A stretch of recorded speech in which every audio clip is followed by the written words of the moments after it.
Are you just getting started at UMPI but not quite sure how to format your papers? Today, I want to give you a crash course in APA style so that you can get started without hesitation. Let's get going.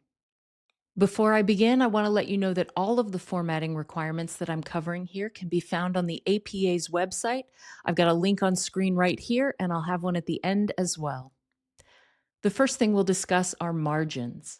Now, both Word and Google Docs have a 1-inch margin by default, and that's what we're going for here. So unless you've changed your margins, you should be fine. And if you are in the habit of changing your margins, well, just go in and double check that you've got 1 inch all the way around. Next, line spacing. You're going to want double spaced text throughout the document, and that includes headings, the title page, everything, double spaced. And you want to make sure that you remove line spaces before and after paragraphs. That'll keep your text kind of smooshed together, but that's the way they want it to look. Now, fonts are sometimes up for debate. The APA lists several fonts that you can use, and I'll show them here, both sans serif and serif. What I will say is that if your professor specifies a certain font, even if the other fonts that you would likely choose are also APA preferred, go with what your professor recommends. For some reason, I've found some of the professors are a bit of a stickler for certain fonts. So I recommend using either APA preferred fonts or whatever they specify. For sans serif fonts, here are a few options. The APA also lists serif fonts and a few options, and that last one is used for latex formatting for math papers. The next thing to talk about are page numbers. You're going to want page numbers at the top of every page, and they go in the upper right corner. And that includes the title page, not just the pages with your content or the references page. You want every page to have a number. Another thing to double check before you submit your paper is that the font that you used in your page numbers matches the font for the rest of your doc. For some reason, this always seems to get messed up when I switch fonts. I just don't pay attention to it. So I've made a note before I submit papers. I take the extra step of double checking that. Now for the title page. You're going to start your title 3 to 4 lines down from the top of the page. And that's, again, double spaced. So for the title, there are several things you want to include. All of these should be centered, and the title is the only part that's in bold. The rest is in a normal weight font. So your title, you're going to skip a line and then put your name, your school or department. Now, for UMPI, I've always used University of Maine at Presque Isle. There may be some professors who want you to specify the department. I haven't encountered them, but just be on the lookout for that. You'll then put your course number and name. Then you'll put your professor's name, followed by the date. That's all you need on your title page. And sometimes, because it's only 3 to 4 lines down from the top, it sort of looks like it's floating up there, but that's okay. That's what they want. Next, we'll talk about headings. I'm only going to go over the first 3 levels of headings. If you need beyond that, the APA website lists heading 4 and heading 5. But here's the basic breakdown.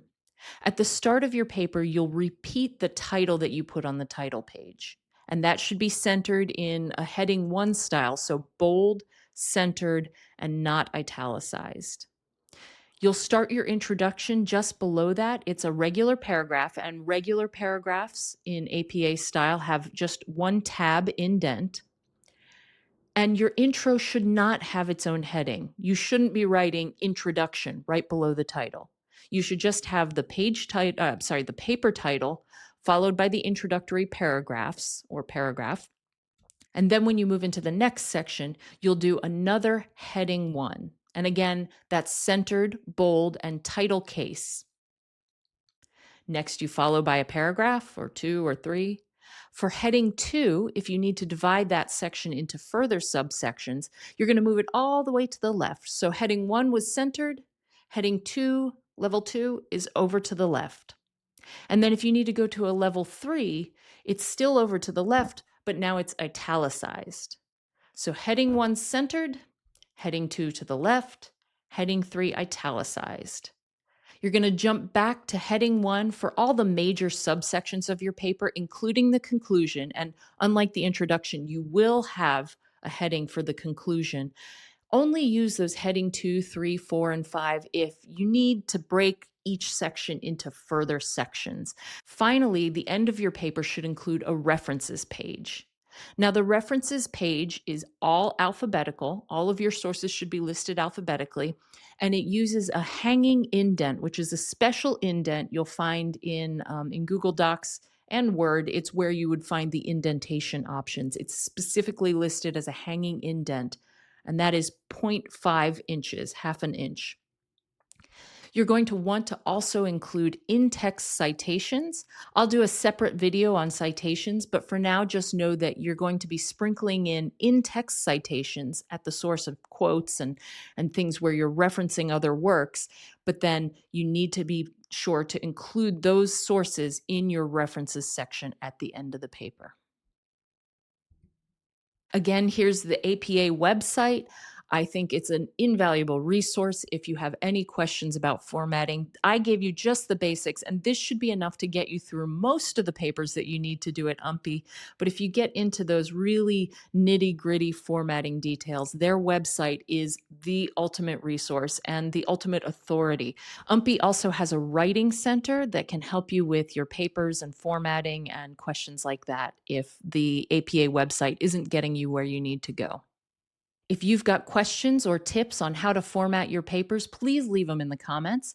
And you might want to check out this video next, which talks about how to break down long papers into little bitty chunks that you can fit into your busy schedule. I hope you have a great day, and I'll see you next time, midlife learners.